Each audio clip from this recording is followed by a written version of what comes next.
In this chapter section, we will take a look at entropy, the second law, and the third laws of thermodynamics. Please read more detail in the OER textbook, chapter 17.2. In the previous chapter, we look at the term that help us to predict spontaneity of the process. And we see that for the spontaneous process, the dispersal of matter and energy increased. So in this chapter section, we are going to introduce the term that describes the dispersal of matter and energy. This term is called entropy. Entropy is a measure of the dispersal of matter and energy throughout a system. And the entropy can be calculated using this formula right here, where S is represent the entropy or a measure of the dispersal of matter and energy. K is a Boltzmann constant. Ln is a natural logarithm, and W is the microstate, which is the number of ways that the system can be rearranged. The goal for this chapter section is not for you to quantify the value of the entropy using the number of ways that the system can be arranged or the microstate, but the goal for this chapter section is to look at the change of the entropy, the difference between the initial and the final state. For example, when you have a system where you add solid sodium chloride into water, we are not going to quantify the entropy for sodium chloride, and we will not quantify the entropy for water. However, we are going to take a look at the change of the entropy that going from the first or the initial state to the final state. And if you look at the initial state here, the solid sodium chloride is concentrated within the crystal, same as for water as well. The water molecule concentrate as part of the water sample. And the final state, as sodium chloride dissolved in water, you will see that sodium chloride becomes sodium ion and chloride ion that disperse throughout the system. Therefore, in this case, going from the initial state to final state, the dispersal of matter increased. Therefore, the change of entropy will also increase as well. And we can represent this term as the change of entropy of the system greater than zero or positive, and it's represent the increasing of entropy. On the other hand, for the reverse process, going from the aqueous to solid, the entropy would decrease because it's going from the more dispersal of matter into more concentrate of the matter. Therefore, the delta S of the system or the entropy change of the system will be negative value or less than zero. Therefore, the goal of this chapter section would be we are going to predict the change of entropy that would eventually help us to predict spontaneity of the process. The second law of thermodynamics is used to predict spontaneity of the process. And the second law of thermodynamics states that for any spontaneous process, the entropy change of the universe must increase or the delta S universe have to be greater than zero. And the entropy change of the universe defined as the change of entropy of the surrounding add to the change of the entropy of the system. The entropy change of the system would be a chemical reaction that we focus on or a system that we are looking at, and everything else outside that system would consider to be surrounding. And together, when you add both system and the surrounding together, that's what we define as the universe. So to interpret the second law of thermodynamics, we know that for a reaction to be spontaneous, the change of the entropy of the universe have to be greater than zero or have to be positive. And for a non-spontaneous process, the entropy change of the universe must be less than zero or negative. Note that spontaneous and non-spontaneous process would be the opposite direction. For example, if the reaction going forward is spontaneous, then the reverse process would be non-spontaneous.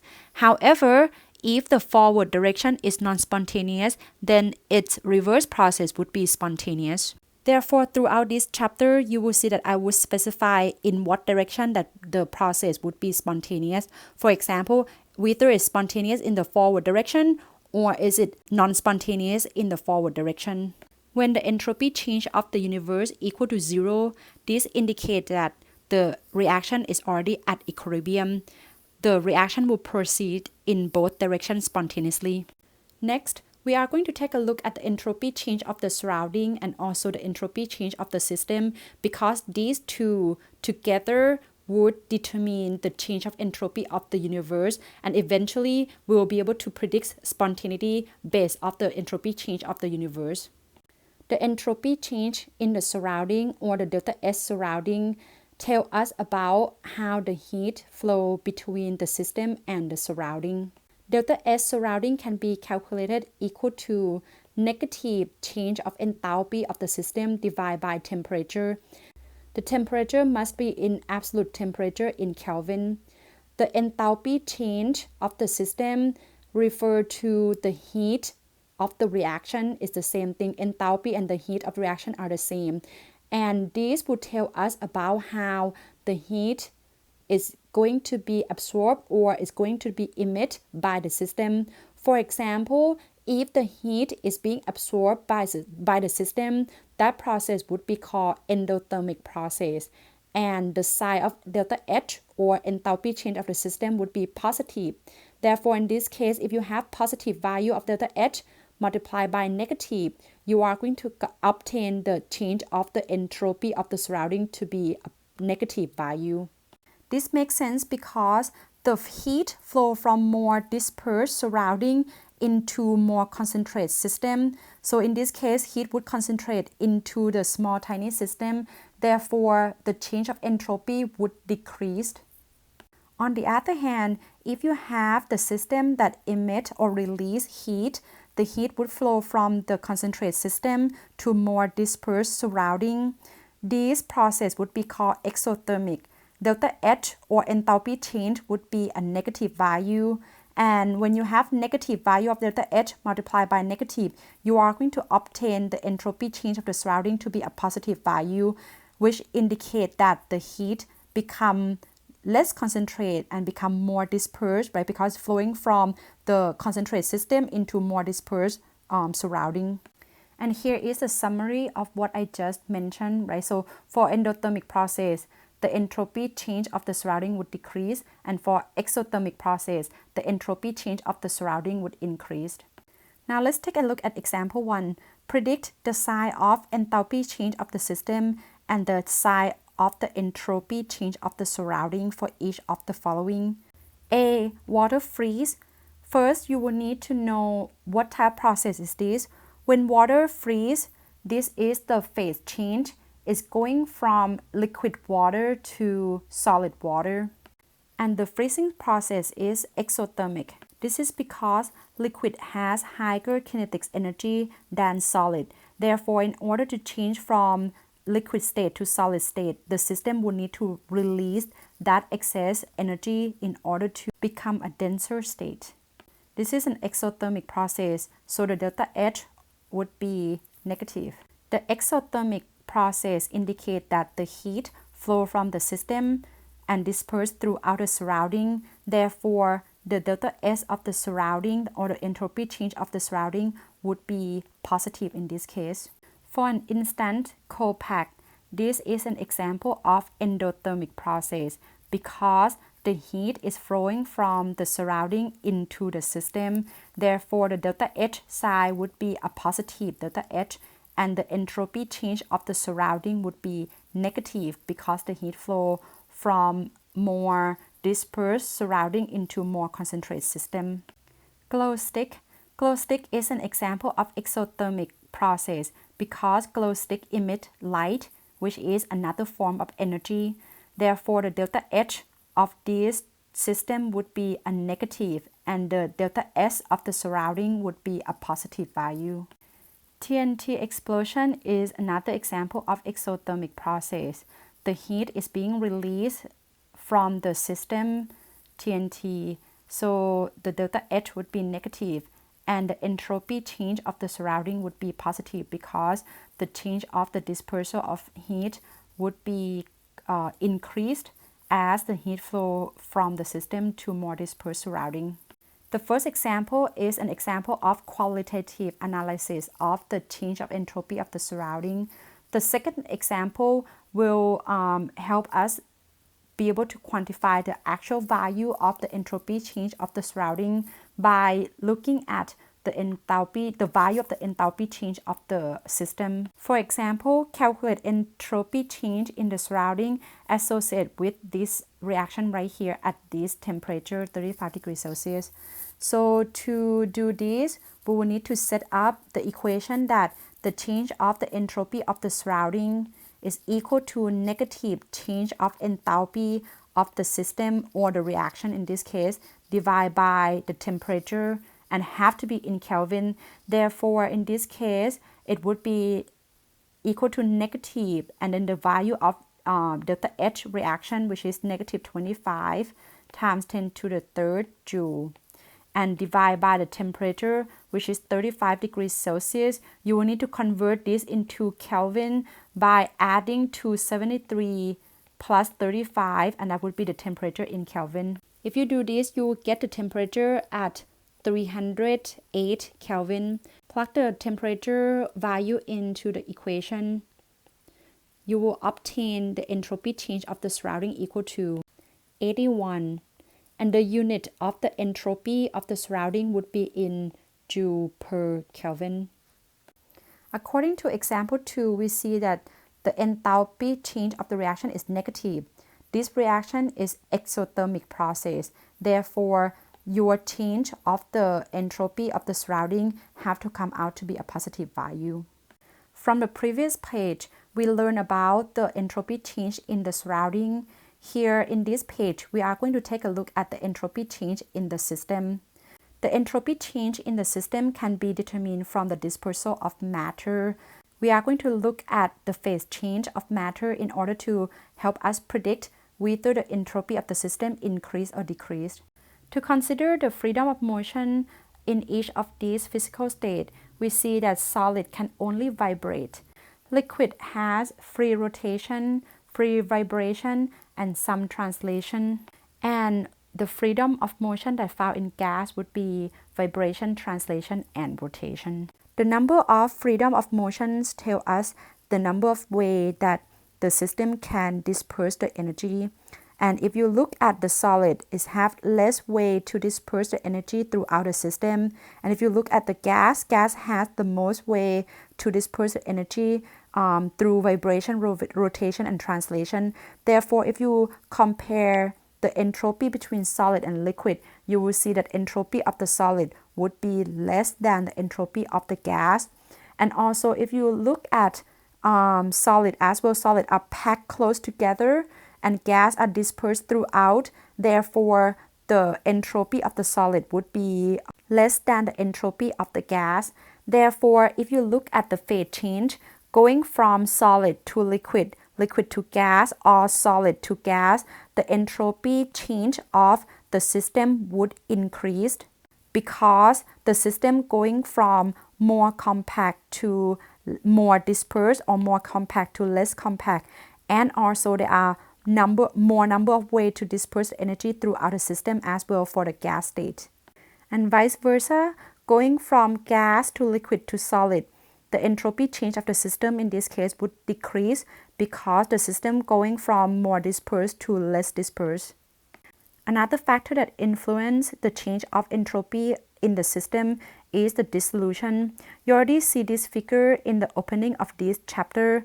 We see that going from solid to aqueous is going from more concentrated to more dispersed. In this case, the change of entropy of the system would be positive. Vice versa, if you go into the opposite direction, going from aqueous to solid, the change of entropy of the system would be negative because it becomes less dispersed. Next, I would like you to evaluate your understanding of this chapter section by pause this video and then complete example 3A to F. When you finish example 3A to F, then please resume the video again to check your answer. To figure out the sign of entropy change of the system, we will need to look at how the phase of matter change. Boiling water is changing from liquid to gas. Therefore, the entropy change of the system would increase because gas is more dispersed than liquid. B. Going from gas to solid. This process is called deposition, and going from more dispersed state to less dispersed state, the entropy change of the system would decrease in this case.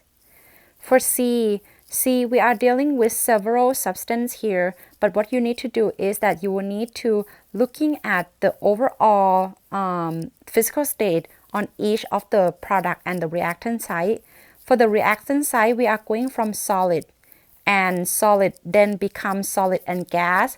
As you see, the system become more dispersed because going from one solid to solid molecule and also gas molecule. Therefore, the delta S of the system would be positive in this case. For D, it's going from 2 mole of gas to 3 mole of gas total. The reason why it's 3 because you add 2 and 1 oxygen molecule together. So you will see that 2 mole of gas become 3 mole of gas. Therefore, the overall reaction would become more dispersed because you increase the number of matter in this case. For E is going from solid become aqueous, and this process is called dissolution because you have solid ionic compound that dissolve in water to become aqueous solution. Therefore, in this case, the entropy change of the system will increase because going from the concentrated solid to a more dispersed aqueous. And F is the reaction, you might be familiar with this reaction here, the reaction that forms solid. This would be an example of precipitation reaction because you have two aqueous that react together and the solid is formed. So this reaction is the precipitation. If you think about this, it's going from 2 molecules of aqueous and become 1 solid and 1 aqueous. As you can see, it's going from more dispersed state to less dispersed state. Therefore, the delta S of the system in this case would decrease or negative. To summarize, what we have learned so far is that we can use entropy change of the universe to predict the spontaneity of the process by looking at the change of the entropy of the surrounding and the change of entropy of the system. And we can determine the size and the value of the change of entropy of the surrounding by looking at the enthalpy change of the system.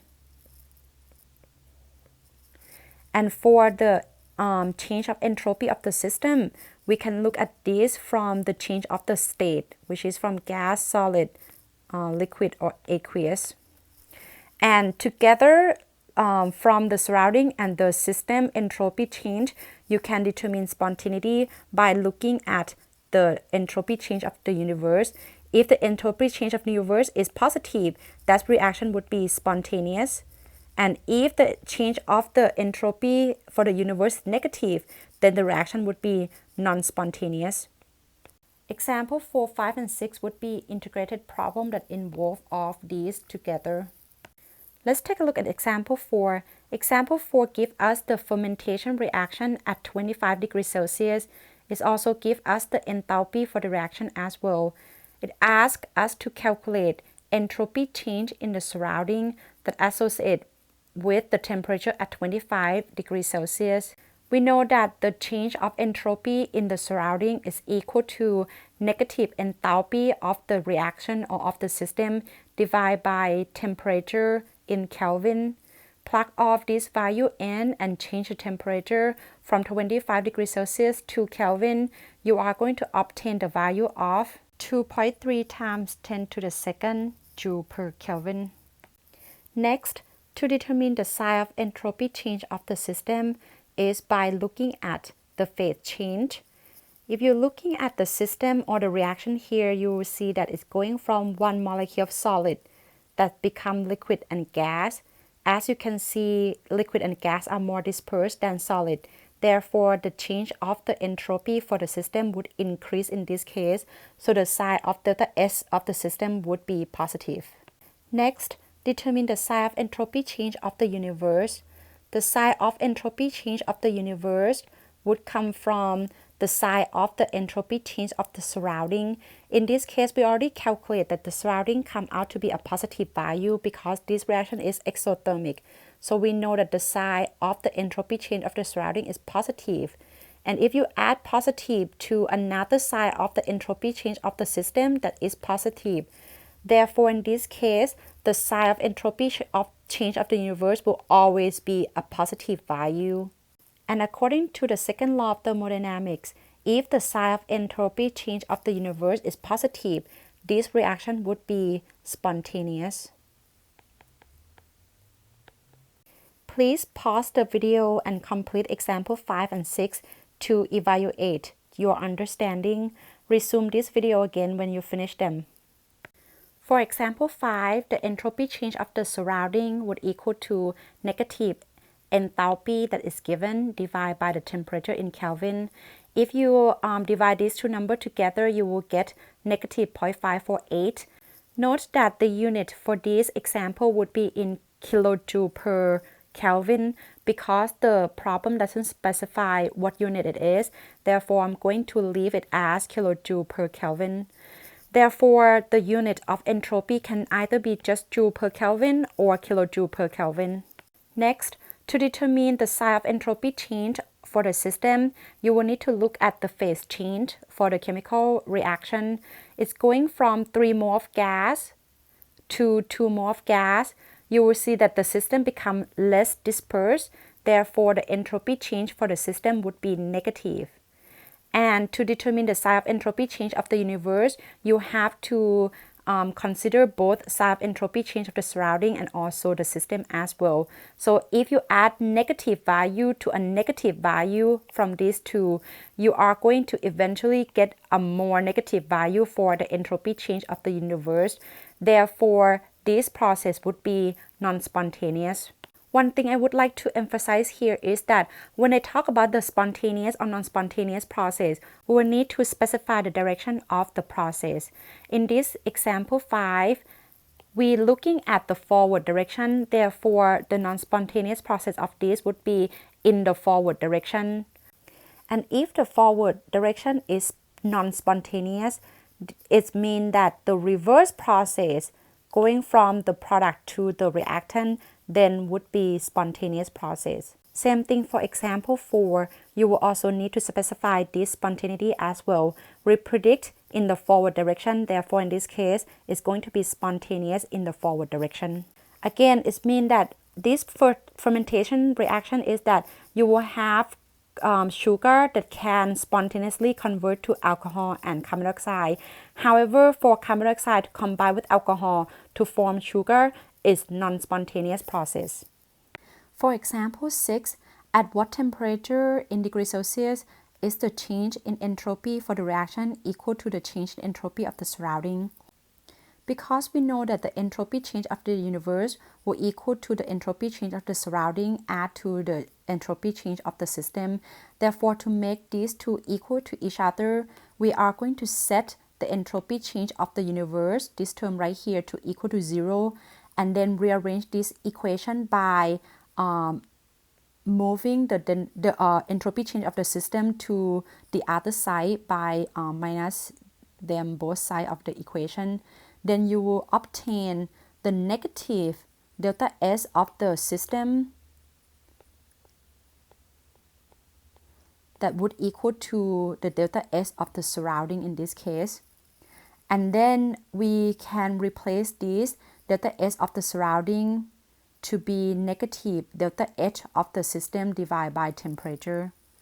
So by doing this, I'm going to replace everything. So negative delta S of the system, so I'm going to have a negative value, and the delta S of the system or the reaction in this case is given as negative 285 joule per Kelvin, okay, which is going to equal to negative, right, so there's the negative here, would be negative delta H, which is the enthalpy in this case, is negative 107. Note that the unit of enthalpy in this case is in kilojoule, so I have to make that to be in joule, so that way we can manipulate them. So I'm going to multiply by 1000 and convert kilojoule to joule. And then divide the enthalpy change with the temperature that we don't know. So we need to solve for T in this case. Again, this negative right here comes from the fact that I rearranged the first equation to move delta S of the system to the other side by subtracting them on both sides. So that's why I get a negative value here. So negative is referred to that negative. And this negative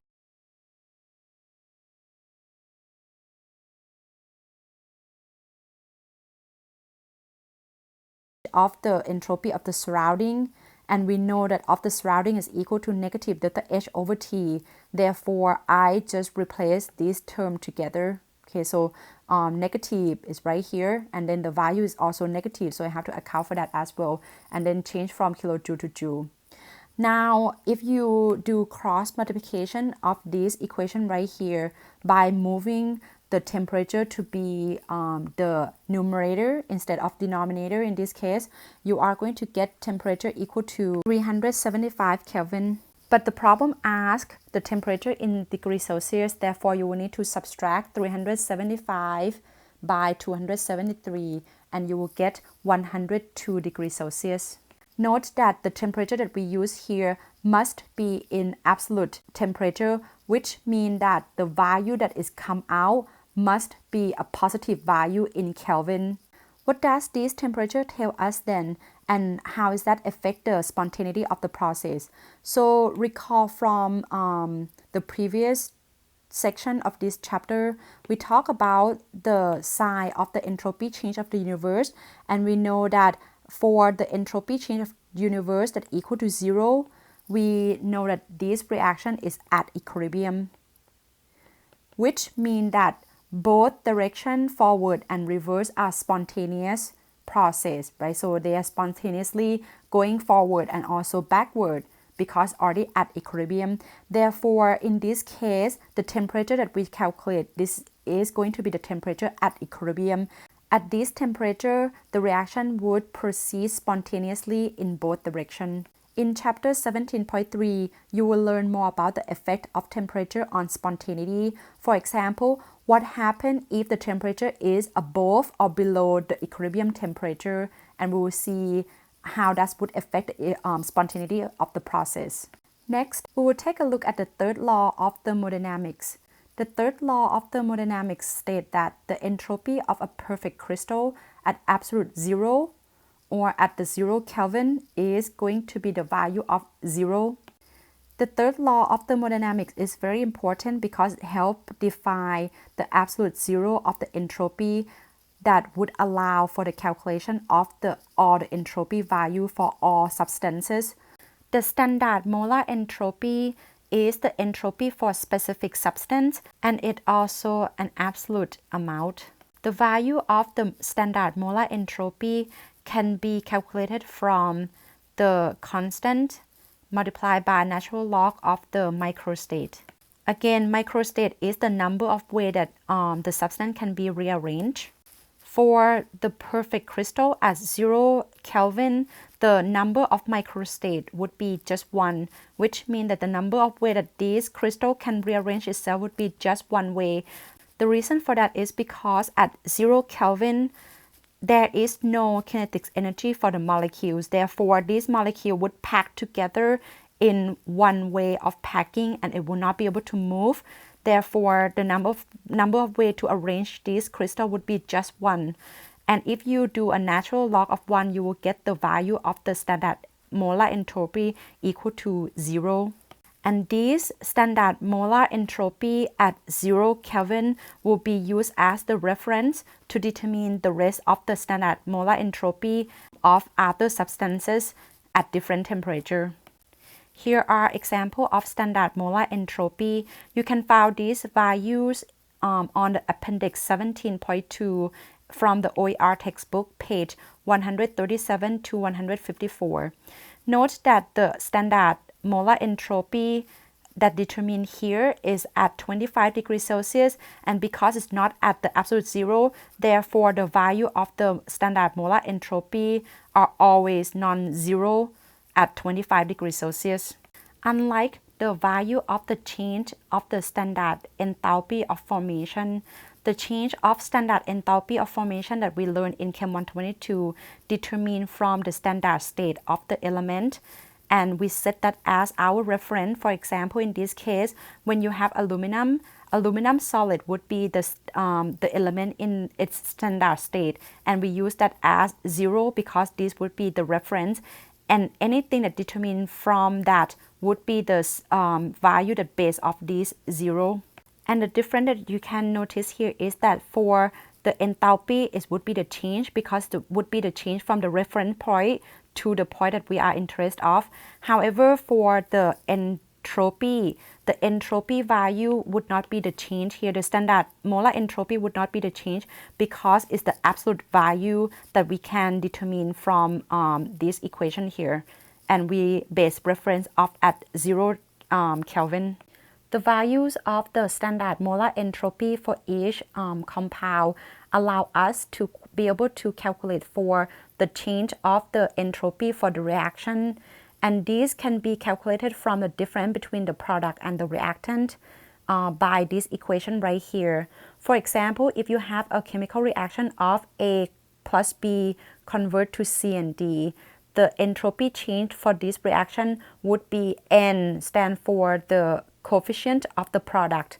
Therefore, in this case, it would be C of the product multiplied by the standard molar entropy that belong to C, plus, this is the summation right here, so it would be plus another product that we have, which is from D. So it would be the coefficient multiplied by the standard molar entropy, and then minus, right, the summation of the standard molar entropy from the reactant. In this case, it would be A multiplied by the standard molar entropy of A plus B, which is come from the coefficient multiplied by its standard molar entropy.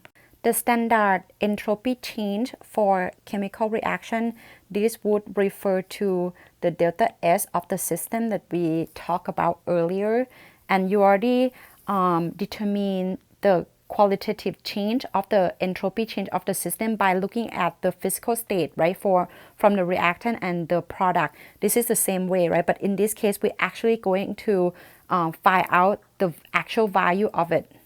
Another thing that I would like to point out is the not sign. The not sign refers to standard condition, which means that this value is obtained from the standard state, which is at 25 degrees Celsius, 1 atm pressure. If we have the concentration, it have to be at 1 molar concentration. I would like you to pause the video and complete examples 7 and 8 from what we learned previously, and then resume the video again when you finish it. For example 7, we will need to first determine which side of the equation is the reactant and which side is the product. Then we are going to set up the entropy change of the reaction would equal to the summation of the standard molar entropy from the product minus the summation of the standard entropy of the reactant. In this case, for the product, we have 2 as a coefficient, and the value would be the value of the ammonia gas that's come from here. Minus, then it would be summation of the reactant. Since we have 2 of them, we're going to add them together. So the first one is the nitrogen, right? The value would come from the nitrogen. And the second one is hydrogen gas. So 3 times the value of the hydrogen gas. Add this together, then subtract from the first one. You are going to get the change of the entropy for the reaction would be a negative 198.1.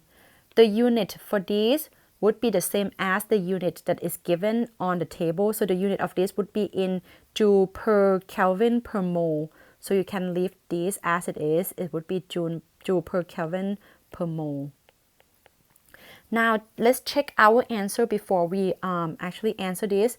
So if you're looking at this answer right here, we know that the reaction is going from the total of 4 moles of gas, and it's become 2 moles of gas. We know that the reaction becomes less dispersed because the number of moles of gas decreased. Therefore, the sign of the entropy change of the system or for the reaction should decrease. And our calculation come out to be a negative value, which confirm the decreasing of the dispersal of matter. Therefore, this answer right here would be a valid answer. Do the same process for example 8. You will get the change of standard entropy for the reaction equal to 313.6 and is in the unit of joule per Kelvin per mole. Things that I would like to point out is that the value of water here, The water is given is H2O gas, right? So it's vapor water. If you look at the table, you will see that there are two water that's given. Make sure that you use the right one because different state, the entropy will be different because as you see, gas is more dispersed than liquid. Therefore, the value of gas would be higher than the value of the entropy for the liquid because gas is more dispersed. So make sure that you use the right one. Same thing for methanol as well. Methanol here is in liquid. So make sure that you choose the right one, right? So here there are liquid and gas here. And as you see, the value of the methanol liquid would be less than the value of the entropy for the gas because gas is more dispersed than the liquid. Therefore, you will need to choose the right value. If you choose the correct value, add them up together and then subtract them eventually, you are going to get delta S of the reaction would equal to 313.6 joule per mole per Kelvin. And to make sure that you answer this correctly or you calculate this correctly, another thing that you can check would be from looking at the phase change. If you're looking at the chemical reaction here, you can see that it's going from 2 mole of liquid, 3 mole of gas, that becomes 6 mole of gas. So less mole of gas become more mole of gas. So this system become more dispersed. Therefore, the value of the entropy change of the reaction should come out to be positive. And our calculated value is a positive. Therefore, our calculated value would be the valid answer.